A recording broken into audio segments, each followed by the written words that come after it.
Guys, simple as this. Let me just go ahead and state it out loud. Florida State should not be in the playoffs, whether they go undefeated or not. And the reason why I state this is we've seen teams such as like TCU last year who got into the playoffs but weren't matched up well enough, right? With the bigger teams, the more elite teams. Florida State already they're a good team, but they've been playing ACC level competition. Yes, they play the people in front of them. I get it. But at the same point, the structure of their schedule hasn't been able to play against an Ohio State, a Michigan, a Georgia. Now, add on top of that, in this previous game, they faced the mighty North Alabama Lions, beat them 58-13. However, starting quarterback Jordan Travis goes down, Heisman contender, the lifeline of your team, and now you're losing for the rest of the season.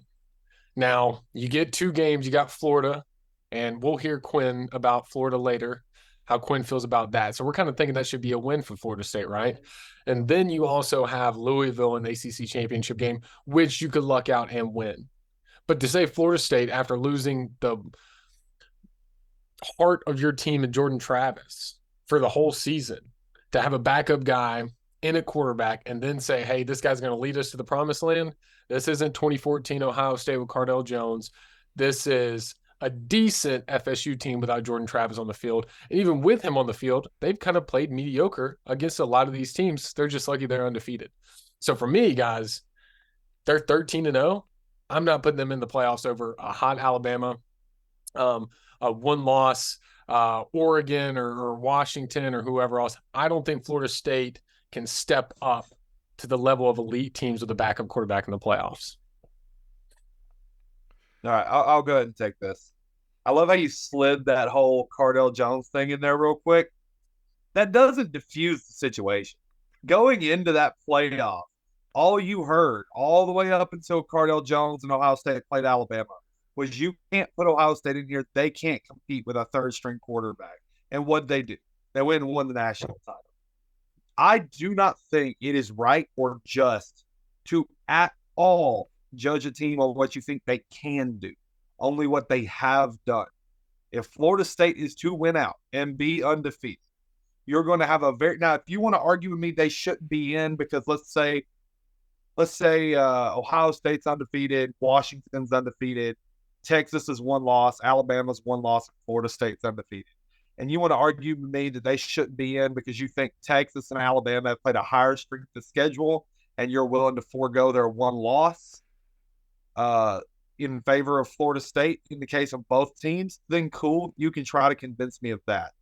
But to say that they can't be in just because they don't have their quarterback, I don't think it's the committee's job to say who can and can't win in a situation. Because if they did that, we would not have the national champion we had in 2014 with Ohio State because they wouldn't have put Ohio State in. And I don't think you should be because football is not a one dude sport. There's 22 starters on a field, right?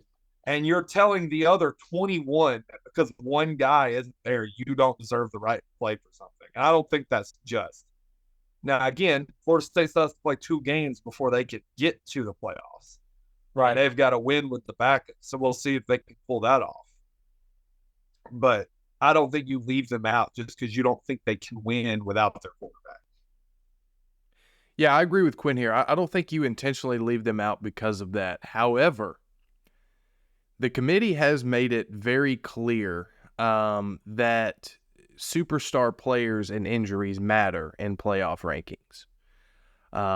So at the current rankings, they did drop a spot. Now, was that a culmination of Washington beating Oregon State? Beating Oregon State? Or was it a sense of Florida State played so bad, but ended up winning big, and they lose their starting quarterback, the heart and soul of the team, Heisman contender preseason, and really up until the midway point of the year? Does that have something to do with it? I think it does, and I think it does matter to the committee.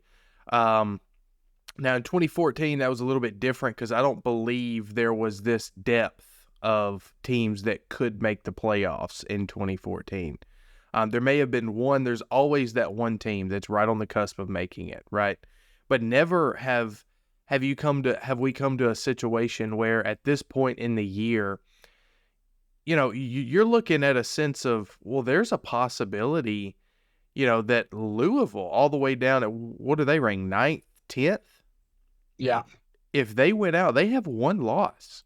So I'm not going to sit here and say that there's no way that Louisville makes the playoffs. I mean, if they beat Florida State, then so be it. They have one loss, but they're ranked 10th right now with only 2 weeks left before we decide who makes the playoffs. There's never been a year like this.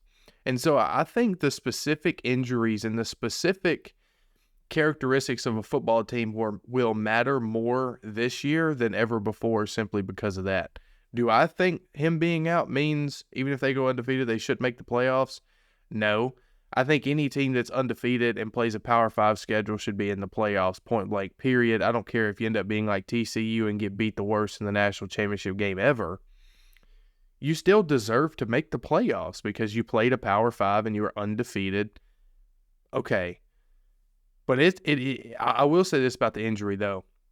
Sad, man. Sad that his college career is over now. I mean, I saw it live, and the CW needs to get better on their coverage. We'll just put it that way.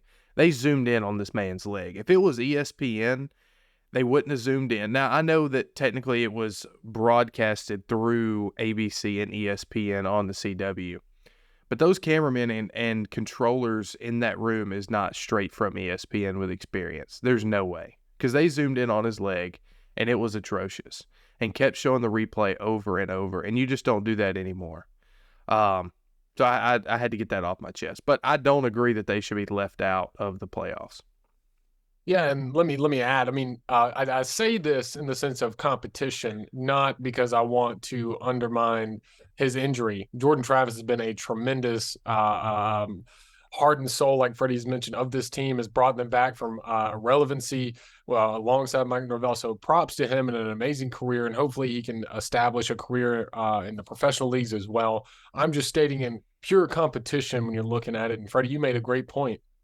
The absolute depth. You got Texas, Oregon, Washington, Ohio State, Michigan, Alabama, and potentially Louisville. So all are sitting right there, in which we haven't had before. And that's something that you got to focus on as well when you're looking at this from the committee standpoint.